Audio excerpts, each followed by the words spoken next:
জামায়াত আমিরের x account hack হওয়া নিয়ে যা ঘটছে এখন এটাকে সুস্পষ্ট একটা পরিকল্পনা বলে মনে হচ্ছে জামায়াতের দিক থেকে, যেটার মাধ্যমে তারা তার প্রধান প্রতিদ্বন্দ্বী বিএনপির ভীষণ ক্ষতি করার চেষ্টা করছে।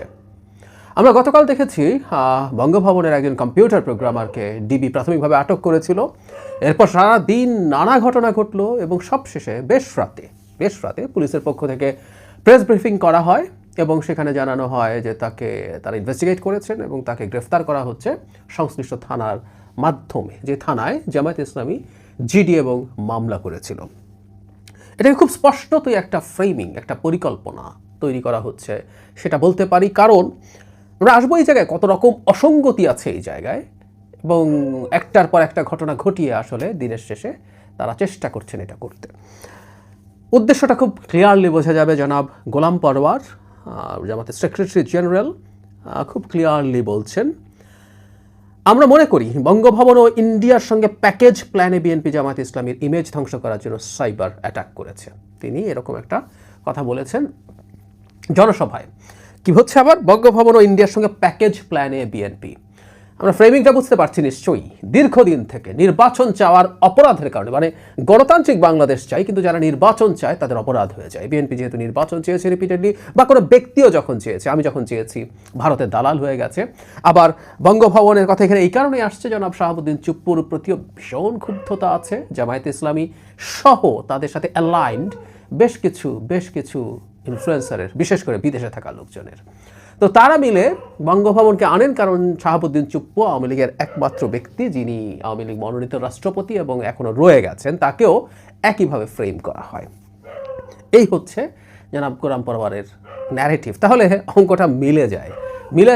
অনেক দিকে লাভ হলো এই যে হ্যাকের নাটক সাজিয়ে এখন দিনের শেষে বিএনপিকে এভাবে অ্যাটাক করা যাচ্ছে, এবং এই অ্যাটাকগুলো অবশ্যই একটা ইনহেরেন্ট দুর্বলতা হিসেবে আমাদের সামনে হাজির হবে বলে আমি মনে করি, বা এটা একটা বহিঃপ্রকাশ।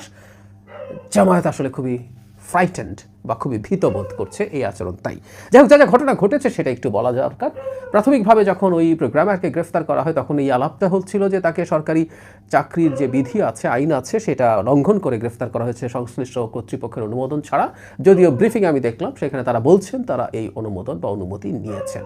কিন্তু এখানে খুবই ইন্টারেস্টিং একটা ব্যাপার আছে, সেটা হলো তাকে গ্রেফতার করা উচিত হবে কি হবে না সেটা নিয়ে ডিবি দ্বিধাবিভক্ত হয়ে পড়েছিল। আমি পড়ছি প্রথম আলো থেকে, নাম প্রকাশ না করার শর্তে একজন ডিবি কর্মকর্তা বলেন, এখন পর্যন্ত ডিজিটাল ফুটপ্রিন্ট যতটুকু পাওয়া যাচ্ছে তাতে দেখা যাচ্ছে সারওয়ার আলম সরকারি যে ইমেইল ব্যবহার করতেন সেটি আগেই হ্যাকড হয়েছিল। ফলে তার বিরুদ্ধে আইনগত ব্যবস্থা নেওয়া হবে কিনা সে বিষয়ে আজ সন্ধ্যা পর্যন্ত সিদ্ধান্ত হয়নি। সম্ভবত তারা এই জায়গায় শক্ত ছিলেন, কারণ সংবাদ সম্মেলনেই দেখেছি একজন সাংবাদিক প্রশ্ন করেছিলেন যে ডিবি কর্মকর্তারা এটা বয়কট করেছে, যারা তদন্ত করেছে তারা বয়কট করেছে। এটার কোনো সদুত্তর ওখানে থাকা পুলিশ কর্মকর্তাকে আমরা দিতে দেখিনি, সম্ভবত তিনি ডিএমপি কমিশনার।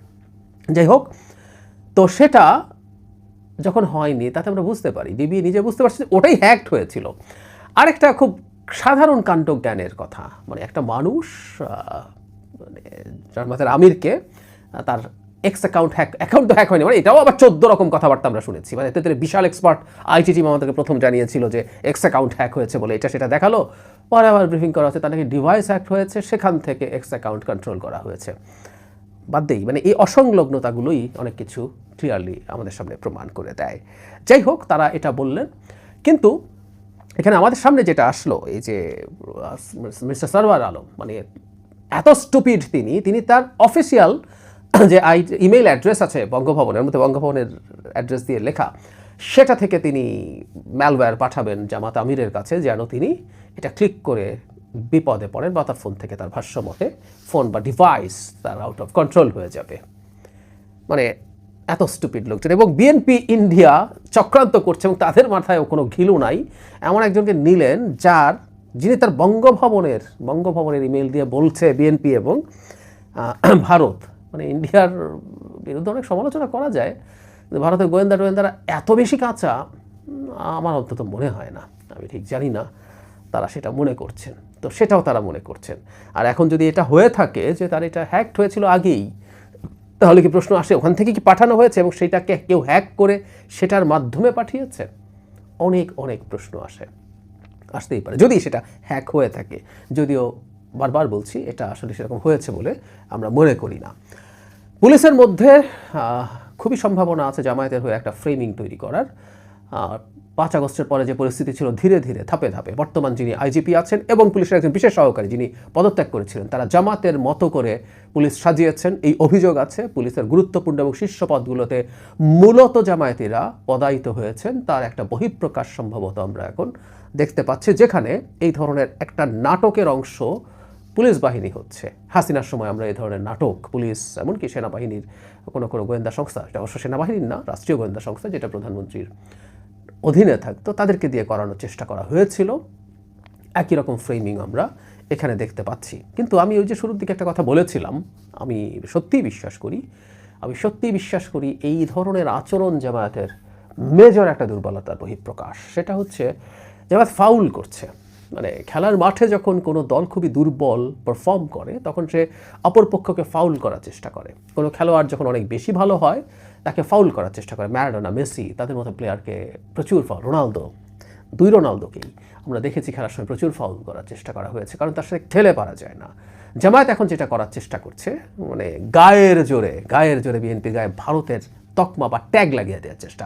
মানে বর্তমান বাংলাদেশে এটা ফ্যাক্ট যে ভারতপন্থী কেউ ভারতের সাথে আঁতাত আছে, সেটা তার রাজনৈতিক ভবিষ্যতের জন্য খুবই ক্ষতিকর হওয়ার সম্ভাবনা আছে। বাংলাদেশে বর্তমানে কোনোটাই প্রো ভারত দল আছে বলে আমি কোনোভাবেই মনে করি না। বরং বিএনপি দীর্ঘদিন, মানে এই আলাপ আমাদের রাজনৈতিক মহলে ছিল যে বিএনপিকে পছন্দ করে না বলেই ভারত রাদার বাংলাদেশের নির্বাচনটা হতে দেয়নি। কিন্তু তারা যখন এই আলাপটা করেছে, এটা আমাদের কাছে খুব হাস্যকর লাগে যে বিএনপি ভারতের সাথে আঘাত করছে।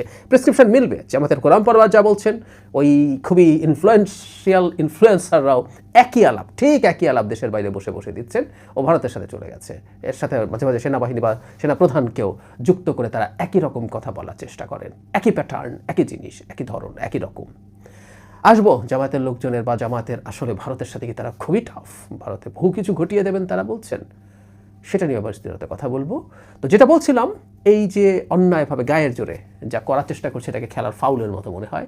এই ফাউল তখন কোনো দল করে যখন সে খুবই দুর্বল বোধ করে নিজেকে, সে খুবই স্ট্রেসড থাকে যে সে বাজেভাবে পরাজিত হবে, তখনই এটা হয়। আমি মনে করি যে আমাদের এই আচরণগুলো সেটার একটা ক্লিয়ার ইন্ডিকেশন।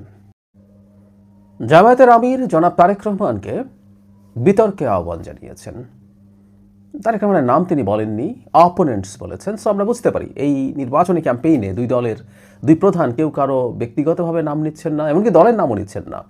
এটাকে আমি একটা সৌজন্য বলেই মনে করি। যাই হোক, এই আলাপটা এখন সামনে আসবে এবং এটাকে খুঁচিয়ে বিরাট করে তোলার চেষ্টা হবে। জামায়াতের আমির আহ্বান করেছেন জনাব তারেক রহমানের কী করা উচিত। তিনি যদি সেটা ডিক্লাইন করেন, আমি মনে করি এটা যে ডিক্লাইন করতে হবে সেটা জনাব তারেক রহমান জানেন। কেন ডিক্লাইন করতে হবে সেই জায়গায় আসছি। এটাকে নিয়েও জল ঘোলা করার চেষ্টা হতে পারে, তাই অগ্রিম কয়েকটা কথা বলে রাখা জরুরি।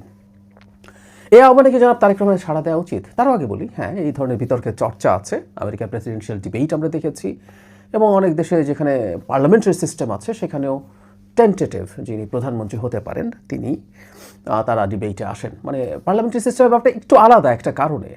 সেটা হচ্ছে প্রেসিডেন্সিয়াল ডিবেটে কারা প্রেসিডেন্ট নির্বাচন করছেন এটা নিশ্চিত থাকে। পার্লামেন্টারি সিস্টেমে যেটা হয় যে আগে নির্বাচনটা হবে, পার্লামেন্টারিয়ানরা নির্বাচিত হবেন। আমরা ধরে নিলাম বিএনপি জিতলো বা জামায়াত জিতলো, যেই জিতুক, হতে তো পারে, টেকনিক্যালি বলছি। বিএনপির যে সংসদীয় দল, তার মধ্যে কেউ না কেউ আরও সমর্থন চাইতে পারেন যে আমি প্রধানমন্ত্রী পদে থাকবো। সে কারণে এটা সবসময় যে শতভাগ নিশ্চিত থাকে তা না। তারপরও দলের প্রধানরা ডিবেট করেন, আমরা ব্রিটেনে দেখেছি এটা হয়। এখন জনাব তারেক রহমানের কি এই প্রস্তাব গ্রহণ করা উচিত কিনা? উত্তর হচ্ছে কোনোভাবেই না। মানে জনাব তারেক রহমান শফিকুর রহমানের সাথে একই স্টেজে ডিবেট করবেন। জনাব শফিকুর রহমানকে সে জায়গাটা দিয়ে দেবেন যে তিনি তারেক রহমানের যোগ্য অপোনেন্ট। কোনোভাবেই সেটা হয়েছে বলে আমি মনে করি না। ইনফ্যাক্ট এইবার এই নির্বাচনে জামায়াতের যে রেজাল্টই হোক না কেন, আমি মনে করি অনেকে যে ভয় পাচ্ছেন, যা ভাবছেন, তার চেয়ে অনেক খারাপ ফলাফল তারা করবে। কিন্তু জামায়াত অলরেডি নিজকে এই নির্বাচনে অন্তত বিএনপির প্রতিপক্ষ বা প্রতিদ্বন্দ্বী হিসাবে প্রতিষ্ঠিত করে ফেলেছে। এটাই তাদের বিরাট অর্জন। আওয়ামী লীগ থাকলে জামাত এই জায়গায় কোনোভাবেই যেতে পারতো না। আওয়ামী লীগকে নিষিদ্ধ করার পেছনে এই রাজনীতিটাও খুব সিরিয়াসলি ছিল বলে আমি বিশ্বাস করি। আওয়ামী লীগ থাকলে, আমি আবারও বলছি, লড়াই বিএনপি আওয়ামী লীগের মধ্যেই আলোচনা বেশি হতো, জামাত সেখানে খুব বড় ফ্যাক্টর থাকতো না। কিন্তু অলরেডি তারা সেটা দল হিসাবে অর্জন করেছে, যদিও ভীষণ দুর্বল। এই ভীষণ দুর্বলতার কারণেই আমিরের সাথে ডিবেট করে তাকে জাতে তোলার কোনো দরকার জনাব তারেক রহমানের আছে বলে আমি মনে করি। এটা তিনি নিজেও খুব ভালোভাবেই বুঝবেন।